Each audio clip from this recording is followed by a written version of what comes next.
Hello students, welcome to my YouTube channel. इस class में आज हम पास्ट परफेक्ट कंटिन्यूअस टेंस पढ़ने जा रहे हैं। एनसीईआरटी की जो 9th, 10th, 11th क्लासेस हैं उसमें करेक्ट फॉर्म ऑफ वर्ब का जो टॉपिक है वो आता है, तो वो तो हमें पढ़ना ही है। साथ में हम पढ़ेंगे इस टेंस में स्ट्रक्चर्स कैसे बनती हैं, हिंदी वाक्यों को इंग्लिश में कैसे ट्रांसलेट किया जाता है। तो चलिए देखते हैं। पास्ट परफेक्ट कंटिन्यूअस अर्थात भूतकाल में जो काम लगातार हो रहे थे, लेकिन हमें ये पता है वो कब से हो रहे थे, ये नहीं पता पड़ता कि कब तक वो हुए या चले। तो हिंदी वाक्यों के अंत में रहा था, रही थी, रहे थे आदि शब्द आएंगे। साथ में समय और से समय के साथ से जरूर आएगा, केवल समय नहीं, समय के साथ से। तो वो पास्ट परफेक्ट कंटिन्यूअस टेंस होता है। इस टेंस की जो हेल्पिंग वर्ब है, पिछला जो टेंस है पास्ट परफेक्ट, उस हेल्पिंग वर्ब में बीन लगाने से बनती है। अर्थात इस टेंस की जो हेल्पिंग वर्ब है वो हेड बीन है और मेन वर्ब की फोर्थ फॉर्म यानी आईएनजी फॉर्म का यूज किया जाएगा इसमें। साथ ही समय से आ रहा है तो से के लिए प्रीपोजिशन सिंस और फॉर का यूज करेंगे। सिंस और फॉर जो मैं आपको प्रेजेंट टेंस के फोर्थ जो पार्ट है परफेक्ट कंटिन्यूअस उसमें मैं बता चुका हूँ। सिंस का प्रयोग पॉइंट ऑफ टाइम निश्चित समय के लिए होता है। निश्चित समय का मतलब वो समय जो किसी समय अवधि में रिपीट नहीं हो। जैसे एक सप्ताह में 7 जो वार होते हैं अपने 7, क्या कोई वार रिपीट होता है? नहीं होता। साल में जो 12 महीने हैं, क्या उसी साल में वो 12 महीने में से कोई सा भी महीना रिपीट होता है? नहीं होता। तो ऐसा समय जनवरी, फरवरी, संडे, मंडे, घड़ी का समय आदि निश्चित होते हैं। मैं पहले मेंशन कर चुका हूँ, ये बता चुका हूँ आपको। तो निश्चित समय से पहले सिंस लगता है और पीरियड ऑफ टाइम समय की अवधि के लिए जो पीरियड होता है, अवधि होती है, उसमें निश्चितता नहीं होती है, पॉइंट नहीं होता है, तो वहां हम फॉर लगाते हैं। जैसे 10 दिन, 15 दिन, 2 साल, 2 महीने, इस तरह से तो वहां फॉर यूज करेंगे। तो देखिए अफर्मेटिव सेंटेंस या पॉजिटिव सेंटेंस स्ट्रक्चर है सब्जेक्ट, फिर हेड बीन, वर्ब की फॉर्म या ING form, object, since for और फिर टाइम। हम 2007 से किराए के मकान में रह रहे थे, रहा था, रही थी, रहे थे, परफेक्ट कंटिन्यूअस है, पास्ट का समय आ रहा है इसमें 2007 से, तो निश्चित पॉइंट है 2007, बार बार रिपीट हो नहीं सकता। 2007 we had been living in a rented house since 2007। Second negative sentence है, यही सेंटेंस होगा जब डबल वर्ड की वर्ब हो जाए, जैसे had been, has been, have been, तो जो नोट है वो बीन से पहले लगता है इसमें, या कहें कि दोनों शब्दों के बीच में लगता है, हेड नोट बीन हो जाएगा। यही स्ट्रक्चर है इसकी। तुम कल 15 मिनट से बस स्टैंड पर बस का इंतजार नहीं कर रहे थे, तो सब्जेक्ट लीजिए यू, हेड नोट बीन, इंतजार करना वेट, वेटिंग हो जाएगा, किसका इंतजार कर रहे हो? For the bus. कहाँ कर रहे हो? At the bus stop. कब से कर रहे हो? 15 मिनट से। यस्टरडे कल, यानी कल 15 मिनट से। तीसरा वाक्य प्रश्नवाचक है, डब्ल्यूएच वर्ड हेड। अब देखिए इसमें जो प्रश्नवाचक वाक्य में ये बढ़ जाती है, डिवाइड हो जाती है, सब्जेक्ट बीच में आ जाता है। कोई भी डबल शब्दों वाली जो भी हेल्पिंग वर्ब है इंटरोगेटिव सेंटेंस में वो इसी तरह डिवाइड हो जाती है। पहला पार्ट यहाँ, बाकी पार्ट सेकंड या थर्ड पार्ट यहाँ आता है सब्जेक्ट के बाद। आगे हम पढ़ेंगे विल हैव बीन, पहला पार्ट बीन यहाँ आ जाएगा, हैव बीन यहाँ आ जाएगा। तो इसमें had, subject, been, fourth form, object, since for time और क्वेश्चन मार्क। कल सुबह 3 बजे से वह वहां क्यों बैठा हुआ था? रहा था, रही थी नहीं आ रहा है इस सेंटेंस में, लेकिन कुछ क्रियाएं ऐसी होती है जो बिना रहा रही भी कॉन्टिन्यूटी को दर्शाती है। खड़ा होना, बैठना, इस तरह की। तो बैठा हुआ होना मतलब काम कंटिन्यू है, बैठा हुआ था यानी काम कंटिन्यू था बैठने का।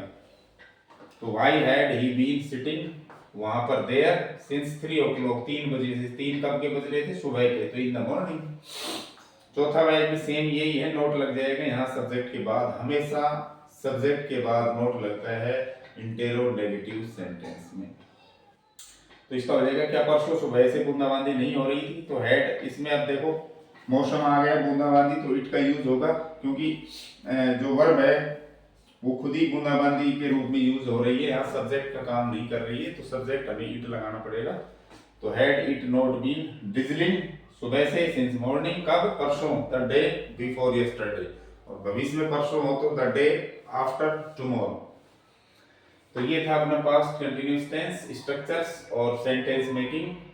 अब इस टेंस में करेक्ट फॉर्म ऑफ वर्ब्स, क्रिया का सही रूप कैसे भरते हैं, ब्रैकेट में जो वर्ब दी जाती है वो कैसे हम हैड बीन और फोर्थ फॉर्म के रूप में भरेंगे, कब भरेंगे। तो देखिए ये स्ट्रक्चर है अपनी सबसे पहले सब्जेक्ट, हैड बीन चौथी फॉर्म, ऑब्जेक्ट, सिंस, फॉर और टाइम मिलेगा यहाँ तक। उसके बाद व्हेन मिलेगा, व्हेन के बाद सब्जेक्ट और सेकंड फॉर्म मिलेगी आपको। अगर इस स्ट्रक्चर में कोई एग्जांपल आपको दिया जाता है, ये दे रखा जैसे, तो उसमें आप क्या बनेंगे, हैड बीन फोर्थ फॉर्म बनेंगे। यानी कि व्हाइट में व्हेन हो,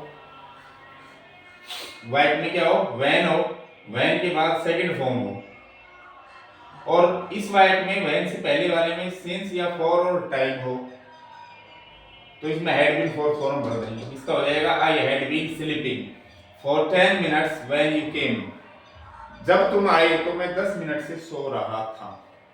पिछले टेंस में मैंने बताया था पास्ट कंटिन्यूअस में, अगर इसमें ये टाइम हटा दें हम तो फिर वॉज पर चौथी फॉर्म आएगी। अगर सेम स्ट्रक्चर में इसी वाइट में अगर हम ये हटा दें सिंस फॉर टाइम, तो यहाँ पर वॉज या वर और चौथी फॉर्म आती है, फोर्थ फॉर्म आती है, जैसे आई वॉज स्लीपिंग हो जाएगा। अगर स्ट्रक्चर यही है और सिंस फॉर टाइम और इसमें बढ़ा दें हम यहाँ, तो फिर वॉज वर फोर्थ फॉर्म नया करके हैड बीन फोर्थ फॉर्म का यूज होगा। तो I had been sleeping for 10 minutes when you came, जब तुम आए तो मैं 10 मिनट से सो रहा था। एक तो ये स्ट्रक्चर है अपनी। दूसरी एक एग्जांपल और देख लो, Manish in Jaipur for 1 year when we met him last year. Manish, देखो टाइम फॉर प्लस समय आ रहा है, ये व्हेन आ रहा है और इधर सेकंड फॉर्म आ रही है, ठीक है। व्हेन के बाद सेकंड फॉर्म हो और व्हेन से पहले सिंस फॉर टाइम हो, तो व्हेन के बाद सेकंड फॉर्म है, व्हेन से पहले सिंस फॉर टाइम है, तो हैड बीन फोर्थ फॉर्म बनेगी इसमें। Manish had been living in Jaipur for 1 year, Manish 1 साल से जयपुर में रह रहा था। कब पता चला हमें ये, when we met him last year, जब पिछले साल हम उससे मिले। दूसरा जो स्ट्रक्चर है वो इस तरह हो सकता है, सेम है पहले वाला, वह यहाँ तक का सेम है, देखिए व्हेन तक। कई बार क्या होता है व्हेन नहीं होके बिफोर भी आ सकता है, और इधर सेकंड फॉर्म न आकर के, ये सेकंड फॉर्म इधर न आकर के ये थर्ड फॉर्म भी मिल सकती है। यानी रहेगा ये पास्ट इंडेफिनिट, लेकिन इसको पैसिव वॉइस में कर दिया जाता है, तो फिर ये वॉज और थर्ड फॉर्म यहाँ मिलेगी आपको। तो व्हेन के बाद या बिफोर भी आ जाए, व्हेन या बिफोर के बाद सेकंड फॉर्म मिले या वॉज वर थर्ड फॉर्म मिले, तो पहले वाक्य में हमें हैड बीन फोर्थ फॉर्म ही बननी है, बशर्ते कि व्हेन से पहले सिंस फॉर टाइम भी हो। जैसे ये वाक्य है, ये फॉर 15 मिनट्स, ये व्हेन है, बिफोर है, दोनों है। इससे पहले सिंस फॉर टाइम भी है, और व्हेन बिफोर के बाद अगर सेकंड फॉर्म नहीं है तो वॉज वर थर्ड मिले, वॉज और पढ़, तो ये पैसिव वॉइस हो गया, तो उसमें भी हैड बीन फोर्थ फॉर्म आएगी। जैसे कोई दरवाजा 15 मिनट से नॉकिंग कर रहा था, नॉकिंग खटखटा रहा था, बिफोर इट वाज ओपन, ये खुला उससे पहले, या दरवाजे को खोला गया, या जब दरवाजा खोला गया तो उससे पहले कोई भी आदमी 15 मिनट से दरवाजा खटखटा रहा था, तो इसका हो जाएगा हैड बीन नॉकिंग। तो जरूरी नहीं है आपको व्हेन ही मिले, बिफोर भी मिल सकता है, जरूरी नहीं व्हेन के बाद सेकंड फॉर्म मिले, वॉज और थर्ड भी मिल सकती है, अर्थात पैसिव वॉइस। और लेकिन इतना जरूर है कि व्हेन या बिफोर से पहले सिंस फॉर टाइम जरूर मिलना चाहिए। सिंस फॉर टाइम नहीं है तो फिर वॉज वर फोर्थ फॉर्म का यूज होगा। सिंस फॉर टाइम है व्हेन या बिफोर से पहले, तो हैड बीन फोर्थ फॉर्म का प्रयोग होगा। और देखिए उदाहरण, बच्चा दोपहर से सो रहा था, since Noon, when it was awaken, जब इसको जगाया गया। कैसे पता पड़ा दोपहर से सोया हुआ था? जब इसको जगाया गया। तो उस समय तक दोपहर से सोया हुआ था, ये काफी समय हो गया था। तो वैन के बाद देखिए पैसिव वॉइस है वॉज थर्ड फॉर्म, और वैन से पहले सिंस और टाइम है, तो ये निश्चित रूप से इसमें हैड बीन फोर्थ फॉर्म का यूज। तो ये थी अपनी correct form of verbs in past perfect continuous tense.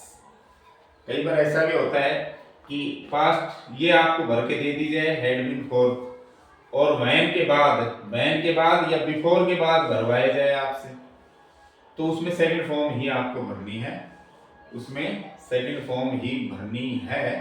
Third form या वॉज वर आपको नहीं लगाना, लगाया भी जा सकता है लेकिन उसमें सिर्फ वॉज या वर ही आपसे भरवाएगा, थर्ड फॉर्म वो आपको देगा। फिर समझ जाना कि इसमें हैड बीन है तो उधर सेकंड फॉर्म आती है वैन के बाद, या फिर वॉज वर थर्ड आती है तो वॉज वर तो आपसे भरवाएगा, ब्रैकेट में बी दे देगा आपको बी,